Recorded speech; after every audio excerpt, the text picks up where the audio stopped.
I'm gonna dive into it and just see. Is there a bin? Hello, I'm Mia, and today we're going to be making a 3-course vegan meal published in this very publication from 1951. I'm terrified, you're probably intrigued. We're going to make it and see how it is. Let's go. So I've got my 3-course menu here, made by lovely Mabel Simmons. We're going to start where every good meal starts, the starter. So let's start with the starter, watergrass soup. It's going to be delicious. Let's do it. So we've got our pan on and we're going to add in some water. Going in. I need some more water. I'll be back. About 2 litres of water, and we're going to go in with, as Mabel describes, a bunch of watercress. We're going to add in some vegetable peelings that we had lying around. Doesn't that look like a compost bin? Delicious. Bring that to a simmer so you can extract as much flavour and nutrients and minerals and vitamins as possible. We're now going to set that to one side to do its thing while we get the other bit sorted. We're going to add some margarine. I feel like margarine sounds like the name of an old lady that Mabel might be friends with. Margarine and Mabel, just doing their vegan things. In go the onions, get those nice and soft. Thinking about the soup, I'm not too concerned, okay? Actually, I think my grandma used to make me watercress soup when I was growing up, and it was horrible, so can't wait to try this one. Bless you, sorry. She's not dead, she's just at home. We're gonna add in our diced carrot. We're just gonna stir it all together. Right, I'm gonna go and see how my stock is doing.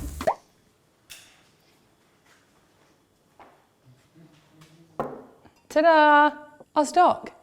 We've got some lovely softened carrots and onions. In goes the stock. Look at the colour.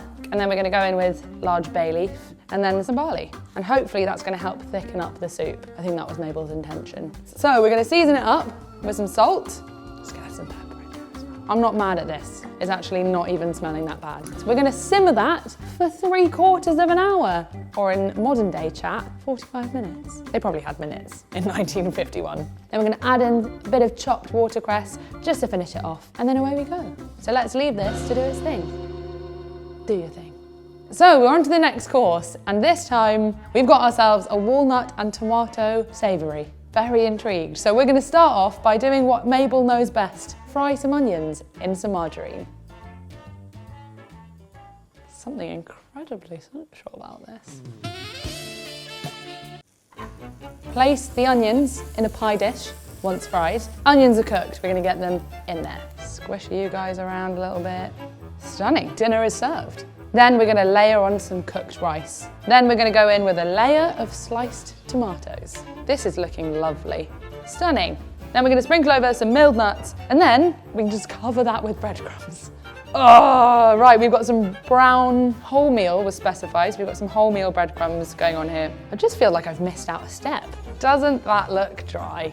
Into the oven for 30 minutes, and I hope for the best. Now we're moving on to the next course, parsnips. And it literally just says parsnips. Quote, cook quickly for 10 minutes. There's a real sense of urgency here, so watch how speedy I can be. So they're going in, braising with the margarine and 1 teacup of stock. Maybe we lid it. Off to find a lid. We have lid. Come on! We don't have time for this, we have to cook quickly. As much as I love the sound of this menu, I hate parsnips with a passion. God, they look gross. This doesn't feel quick.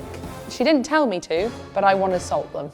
I mean, margarine has got a bit of seasoning anyway. Hopefully, when they come out and when they're done, they'll have a bit of bite. We don't want them to be like mush. Let's try the thinnest of strips and see.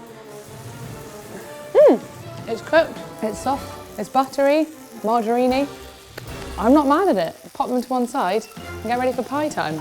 Apple pie. Let's go. The Dutch apple tart.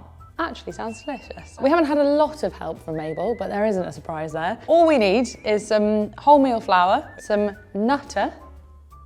Don't know what that is. We've gone for vegan butter, which I don't think existed at the time. Sucks to be Mabel. And we're just gonna start by breaking up the butter into the flour and creating a kind of fine breadcrumby texture. Most shop-bought pastry is accidentally vegan. What a win for the vegans, eh? So we're gonna add in our cold water, and it should start forming a cohesive dough, and we'll then wrap up and then put it in the fridge. We're now onto the filling of the apple tart. Start by peeling it. She didn't say to peel, by the way. This is me taking some creative liberties. Just gonna grate the apple, straight into the bowl. Do you want some apple facts? Well, I don't have any. Sorry. So we're zesting in grated rind of lemon. It's basically the same as zesting, isn't it? After the lemon rind, we're doing 2 ounces of sultanas, and then we're going in with our brown sugar. Mix it all together, smelling delicious. So the filling is done. Let's go grab our pastry. 30 minutes later, feeling very relaxed. Stunning, look at that bowl of deliciousness. This is for the top and the bottom of the pie. So we want to make sure that there's enough that we're rolling it out really nice and thin. We're just gonna roll the pastry over here, and we're just gonna do that. But all is not lost. We're just gonna press the this is why short crust is great, because we're just gonna press it like a bit of patchwork into the sides. Don't be scared of pastry, just get a better recipe. Mabel didn't give us a lot to work with, so instead of doing like a whole pastry topping, because we haven't got a lot, we're gonna go with some little decorative pieces, which I think will do the job just right. Look at that, cool. So that is our final one. Beautiful stuff. Let's pop in there. In it goes. Lovely wet mixture. I think what's happened is we've gone for a tray that's a little bit too big. Close your eyes, we're gonna go make more mixture. We don't want you to look at this because it's cheating. Just give me a moment. Pop that in, stunning, stunning, stunning. Little stars going on, little whatever these are. I'm a little bit pleased with this. Don't know how we're gonna eat it though, but straight from the pan jobbo. There is our dessert, a little bit different to what we first intended, but it's looking beautiful. We're gonna go put it in the oven, bake it for 20 minutes. Once it's done, we're gonna assemble our vegan 3-course dinner. Very excited, let's do it. So here we have it, a delicious, hopefully, 3-course vegan dinner from the 1950s. It's a little rough around the edges, but I think we've made it work. So we're gonna give it a go and hope that we don't give ourselves food poisoning. First up, the soup. Okay, not too shabby. Tastes a bit like stock. 8 out of 10.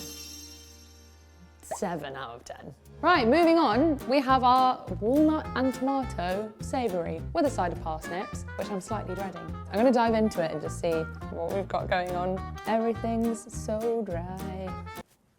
Oh. Has there been? One moment, please. So imagine you take a whole loaf of bread and then you just leave it out in the sun for a bit and you like blitz it up a little bit and you put it on top of rice and tomatoes and onions. That is it. That's a strong 1 from me. Onto the parsnips. This could be the redeemer. Let's go for 2. I'm feeling confident.